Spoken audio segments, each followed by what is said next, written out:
I never thought a simple night shift at Walmart would be the last thing I'd ever do. But that night, everything changed. Started like any other evening. Brian Matthews, was covering the midnight to 8 a.m. shift in the electronics section. The store was almost empty, the kind of quiet that almost feels unnatural. Just a few stray customers wandering through aisles, grabbing last-minute items. It wasn't unusual to see people in a daze, half asleep while they picked up things for their late-night cravings or urgent necessities. But that night, the air felt heavier. Thick, suffocating, almost like something was watching. At first, I didn't think much of it. I was used to the eerie quiet of the late shifts. But then I noticed something strange. It started with the flickering of the lights. Not the usual buzzing of faulty bulbs, but something more deliberate, like a signal. The kind of flicker you get when a circuit is about to blow. But it never actually does. I tried to ignore it, but as time passed, the flickers grew more intense. The store lights dimmed, flickered again, and then went out completely. Total darkness. The emergency lights kicked on almost immediately, casting a ghostly glow over the aisles. It was then that I noticed it. There was a shadow moving across the store. Not just a shadow, but a figure, tall and unnaturally thin, hunched over, creeping between the aisles. At first, I thought it might be a customer who was trying to mess with me, but something in my gut told me that wasn't the case. This figure moved unnervingly fast, too fast for a human. It didn't seem to notice the emergency lights flickering around it. I stood frozen behind the counter in the electronics section, my heart pounding in my chest. Who could be in the store this late? And why was this person moving like that? Then, I heard a low, raspy voice. Brian. The hair on the back of my neck stood on end. No one should have known my name. I hadn't seen anyone pass by my aisle. Brian. Help me. I couldn't move. I didn't even know if I was hearing things or if this was really happening. But when I peeked around the corner, I saw it. The figure was staring directly at me from the far end of the aisle. Its eyes were wide open, but they weren't eyes at all. Just hollow sockets, black as the void. Its mouth was open, but there was no sound coming from it anymore. It just stared.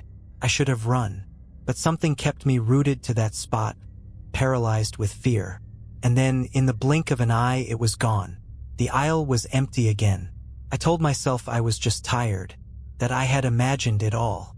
But deep down, I knew something wasn't right, and that was just the beginning. The rest of the night was a blur, but not the kind you forget. It was the kind of blur that burrows itself deep into your brain, haunting you long after the clock strikes morning. I tried to shake it off, pretend like nothing had happened. Maybe it was just some weird hallucination, or maybe I had gotten too wrapped up in the silence. I'd never been alone in the store at night like this before, but as the hours dragged on, that uneasy feeling didn't go away. It grew. I couldn't focus on anything. My thoughts kept circling back to that figure, to the hollow eyes staring at me from the dark aisle. Around 2 a.m., I decided to head over to the break room for a quick coffee. I needed to reset, clear my head. As I made my way past the aisles, I noticed the same unsettling flicker from earlier. The lights were still glitching, though it wasn't as bad as before.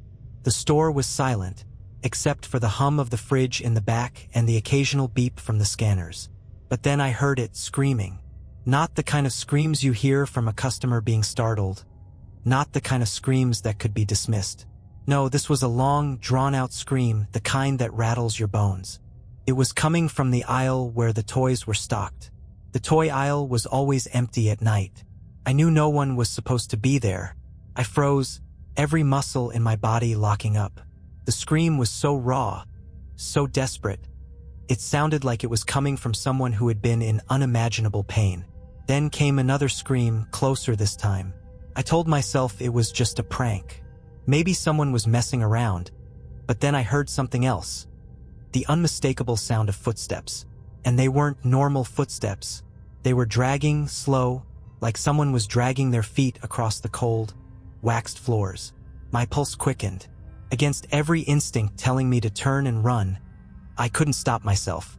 I had to see what was making those noises. I walked toward the toy aisle, my legs trembling with every step. As I got closer, I could hear the shuffling of footsteps, but there was something more, something off. And then I saw it, the figure from earlier. The same one, tall, hunched, and now dragging a limb. The thing wasn't walking. It was dragging itself across the floor, leaving a trail of something slick behind it. I could hear the scraping sound as its hands scraped across the tile, like nails on a chalkboard. But there was something else now, something worse. The figure turned its head sharply towards me, its hollow eye sockets locking onto mine with terrifying intensity. For a moment, everything stood still. I thought I was going to pass out right there, but then it opened its mouth. The scream that came from it wasn't human. It was an animalistic, guttural sound that shook me to my core. A scream so loud, so full of anger, that it reverberated through the entire aisle. And that's when I realized this wasn't some prank. This wasn't some tired hallucination. It was real. In a panic, I turned to run, but the lights above me flickered one last time before going out completely. I was plunged into total darkness. All I could hear was the sound of someone breathing heavily in the darkness, right behind me. I didn't know who or what was chasing me, but I had to get out. I sprinted through the aisles, trying to navigate my way to the front of the store, but the layout seemed to twist and warp. I couldn't find the exit. Every turn I made led me deeper into the store, into the darkness. The breathing behind me grew louder. It was getting closer. I was running on pure adrenaline at this point. My lungs burned. My heart pounded in my chest, but I couldn't stop. I could feel the presence behind me. Close now. The thing that was chasing me didn't just want to scare me. It was hunting me. I stumbled through the aisles, my hands reaching out for anything to steady myself. But no matter how fast I ran, I couldn't seem to get to the exit. The front door should have been just ahead, but every turn I took only seemed to lead me deeper into the store.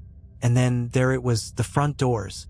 Finally, I could see the exit, the bright lights of the parking lot waiting just beyond. Relief surged through me, but it was short-lived. As I got closer, I reached for the handle, but the door wouldn't budge. It was locked, the kind of lock that can only be engaged from the inside. My breath hitched in my throat. I pulled harder, yanking at the door, desperate to get out, but it wouldn't open. Then I heard it again, that sickening sound, the dragging footsteps. They were behind me. I turned around, my eyes wide with terror. The figure was standing there in the middle of the aisle, just watching me.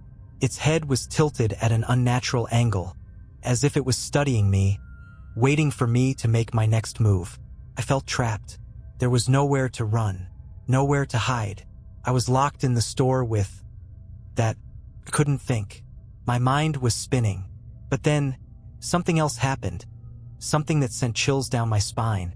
The lights flickered again, but this time they didn't go out. They stuttered, and then slowly, one by one, each overhead light began to burn brighter. They illuminated the aisles in a stark, harsh light, casting long, grotesque shadows that seemed to stretch and move on their own. And I saw it. At the end of the aisle, the thing was no longer alone. There were others, more figures, creeping out from the dark corners of the store. More of those hollow-eyed things. They weren't human, not by any means. Their movements were jerky, disjointed, like broken marionettes. Some of them were dragging limbs like the first one. Others were worse. Some had faces, but they were twisted, mutilated, distorted beyond recognition. They stared at me, and I felt the weight of their eyes, empty and cold, burn into me. The one in front, the one that had chased me, took a step forward, and I knew it was coming for me. I turned back to the door, panicking, shaking the handle in a frenzy, but it was still locked. I was running out of time. Then, out of the corner of my eye, I saw something. A shadow moving across the floor toward the security office. It was one of the employees, Amanda. I'd seen her around during the day, but she was supposed to be gone by now. She shouldn't have been here. I didn't have time to think, didn't have time to process. I rushed toward her, shouting her name, hoping, praying she could help me. But as I approached, I saw her face. Her eyes were wide, unblinking, and bloodshot. Her lips were parted, but she didn't speak. She just stared at me, and then she smiled. The smile was wrong. It stretched too wide, too much like it didn't belong.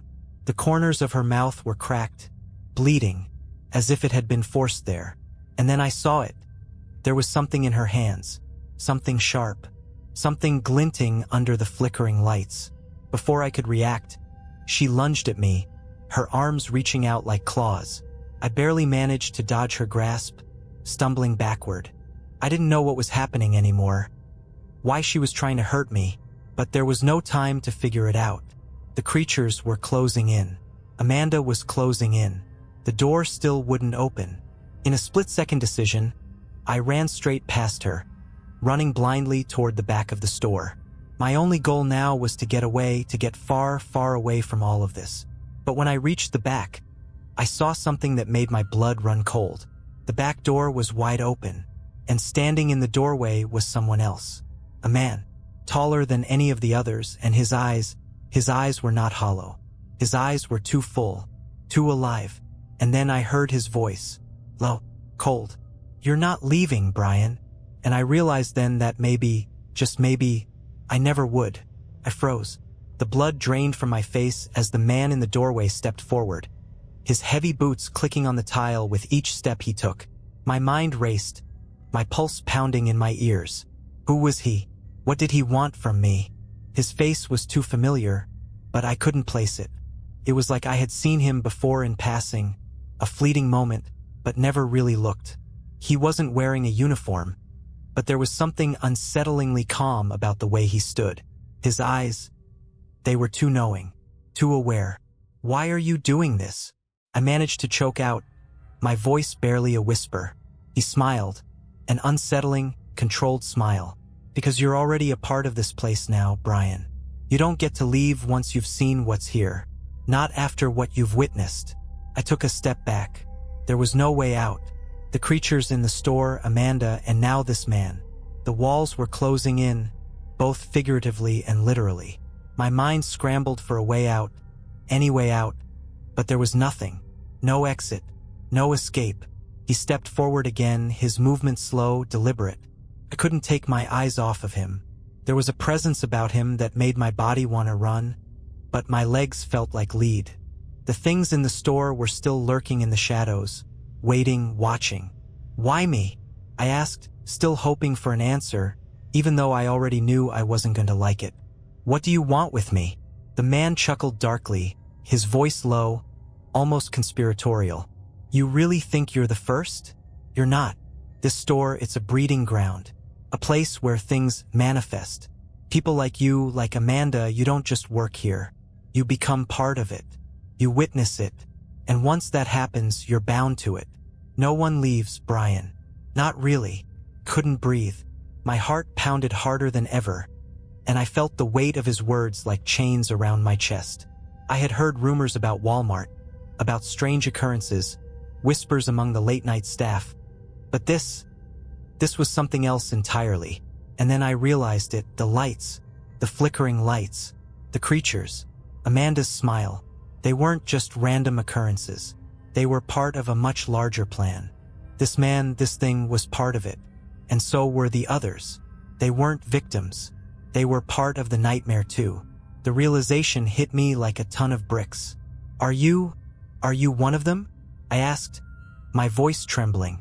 The man didn't answer right away. Instead, his smile faded slightly, and he raised his hand to his face, as if adjusting something behind his skin. For a split second, his face seemed to shift. His features warped, his eyes, his jaw, like something was crawling beneath his skin. I gasped, stumbling back, but he didn't move. His eyes, those eyes, burned into me. "Did you really think I was human?" he said, his voice now cold and mocking. "None of us are anymore. We're just visitors. This place, Brian, it changes people. But you're special." I turned to run. I had to run. There was no more time to waste. But before I could make a move, something grabbed my arm. Cold, icy fingers, tight around my wrist. I looked down and saw Amanda. She was no longer smiling. Her eyes were vacant, and her grip felt like ice. "Don't try to run, Brian," she whispered. "It's too late for that." I fought against her hold, but it was useless. The thing was coming closer now. His slow, steady steps were all I could hear. His voice filled the room. "It's time to join us. You can't escape, Brian. No one escapes." A cold dread washed over me. There was no way out. I could feel the walls of the store pressing in on me, suffocating me. I turned my head, desperately trying to spot another way to escape, but the aisles were filling with those twisted, grotesque figures. They were closing in. There was nowhere to go. And then, as the man reached for me, I saw something faint and almost imperceptible, at the far end of the store. A door. Not the front door, not the back door, but a door hidden behind shelves of merchandise. It was half open, just a sliver of light spilling through the crack. The door was almost calling to me. Without thinking, I wrenched my arm free from Amanda's grip, ignoring the burning coldness of her touch, and bolted toward that door. The sound of dragging footsteps behind me was all the motivation I needed. They were right behind me. I had to get through that door or I was done. As I reached the door, I could hear the man's voice, growing louder, echoing through the store. "You can't hide from us, Brian. We're always here." With one final, desperate push, I flung the door open and stumbled through. But as I did, someone pulled me back. The man's hand shot out from behind me, grabbing the back of my shirt, and in that moment, I knew something worse was about to happen. But I didn't stop. Couldn't. I fought with everything I had, breaking free. I tumbled through the door and slammed it shut behind me. But the moment I did, everything went black. And that's when I realized something terrifying. This wasn't just the back of the store anymore. It wasn't even Walmart anymore. I had crossed into something much worse. Something far worse. I hit the ground hard, my body slamming into something cold and metallic. My breath came in ragged gasps as I tried to stand, but everything around me felt wrong. The air was thick, suffocating, like it was pressing down on me from all sides. I glanced around, trying to make sense of where I was. This wasn't the back room of Walmart anymore. The walls around me were metallic, gray, and slick. There were no shelves, no merchandise, just an endless hallway stretching ahead in both directions. The flickering lights above me hummed, casting a sickly, greenish glow that made my skin crawl. Everything seemed sterile, artificial, like I had stepped into something that wasn't meant for human eyes. I staggered to my feet, my legs shaking beneath me. The moment I stood up, I felt the weight of the silence pressing in. I could hear the pounding of my own heart, and nothing else. That's when I realized it. There were no footsteps behind me. No scraping sounds, no dragging, no breathing. For the first time since the moment I started running, I felt alone. But that didn't comfort me. I wasn't alone. Couldn't be. Something was still here. I reached forward, tentatively, as if afraid the ground might give way beneath me. The air was damp, and the chill I felt in my chest had nothing to do with the temperature. It felt like something was crawling beneath my skin. Something cold, something ancient. Suddenly, I heard a whisper, soft, so soft it barely registered at first, but then it grew louder. It wasn't coming from any specific direction. It was everywhere, all around me. "Brian?" I spun around, searching for the source, my eyes darting across the hallway, but there was nothing, just the same sterile gray walls and the dim, flickering lights. "Brian, come closer." The voice, it wasn't human. It wasn't even close. It sounded like it was being dragged through gravel, rough and distorted, as though the very air itself was grinding against it. A cold shiver ran down my spine, but I forced myself to move forward. Something told me I had to keep going, that there was no turning back now. There was no way out but forward. As I walked, the air seemed to grow thicker, the whispers becoming more urgent, more desperate. They filled my ears, suffocating me. I tried to block them out, but they seemed to come from every direction, like 1,000 voices all speaking at once, rising in volume with each step I took. "Brian, Come to us? The hallway twisted and turned, bending in ways that defied logic. I couldn't see the end of it. It felt like it went on forever, a labyrinth that never stopped. My mind began to slip. The whispers, the echoing footsteps of things I couldn't see. Everything started to blur together. And then I saw it. At the end of the hallway, the door was wide open. It was the same door I had stumbled through, only now it wasn't behind me. It was ahead of me, and through the door, I saw something worse. A vast, empty expanse. A place beyond human comprehension. The sky was wrong, black and swirling, pulsing like it was alive. There were shapes in the sky, shapes that seemed to move, like shadowy creatures just beyond the edge of reality. The ground beneath me wasn't solid anymore. It looked like cracked earth, jagged and broken, as if the very foundation of this place had been ripped apart.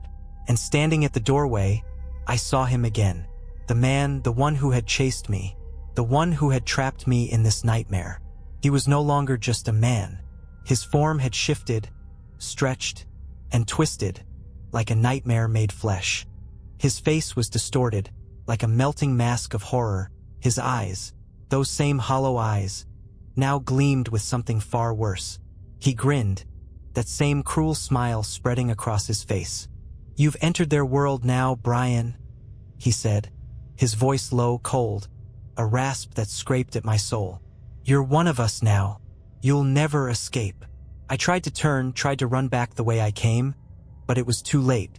The whispers grew louder, the ground beneath me trembled, and the very walls of this place seemed to close in on me.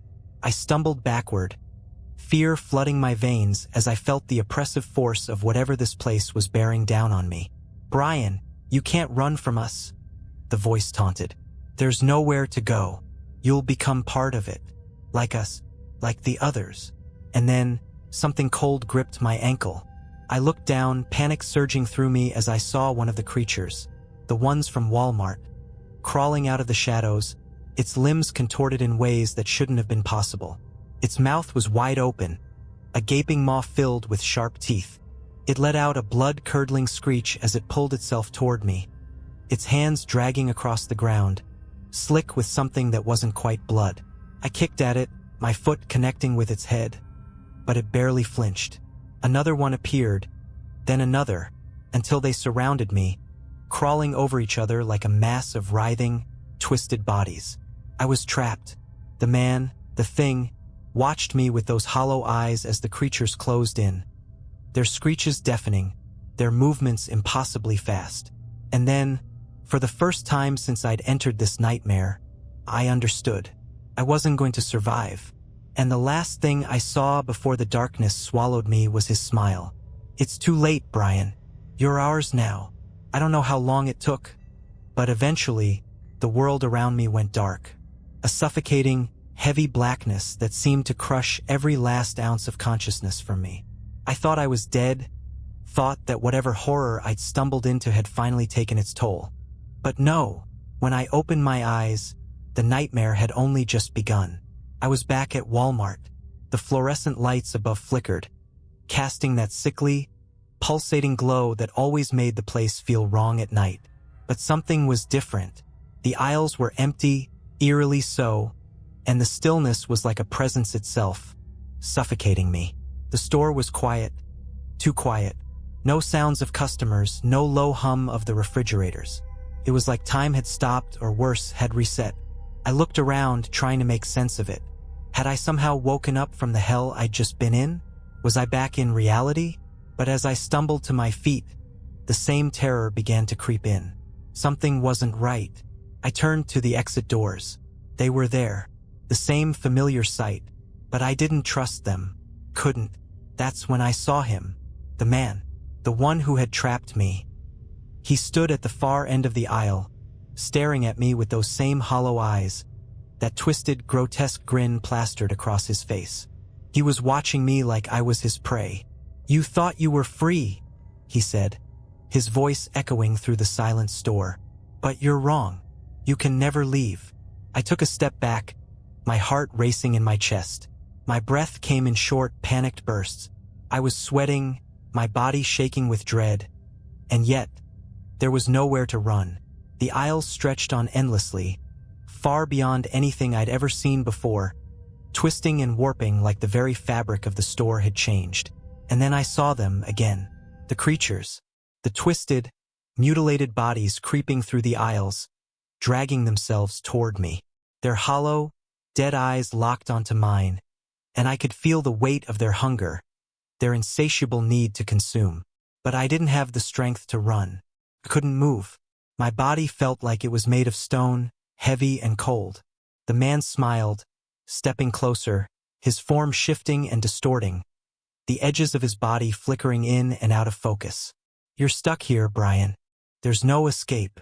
You are one of us now."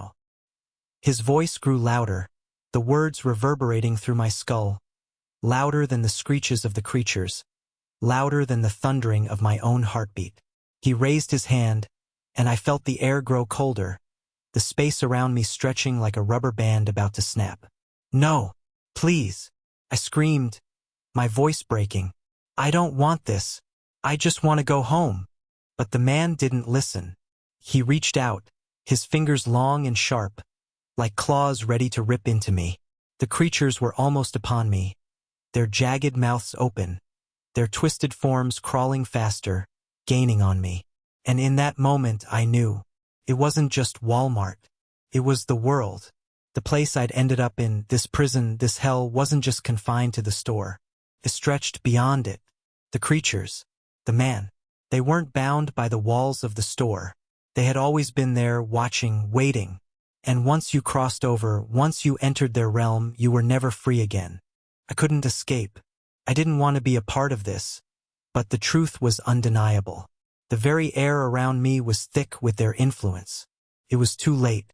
I had already crossed the threshold, and now there was no way back. And that's when the darkness took me again. But as I slipped into that cold, suffocating void, I knew one thing with certainty. Someone else would be in my place soon. Someone would take the night shift. Someone would walk down the aisles, alone and unaware of the horrors that awaited. Someone would look at the door and think it was an escape. And when they crossed that threshold, they'd never leave. Because this wasn't just a store. It was a trap. And the cycle would begin again.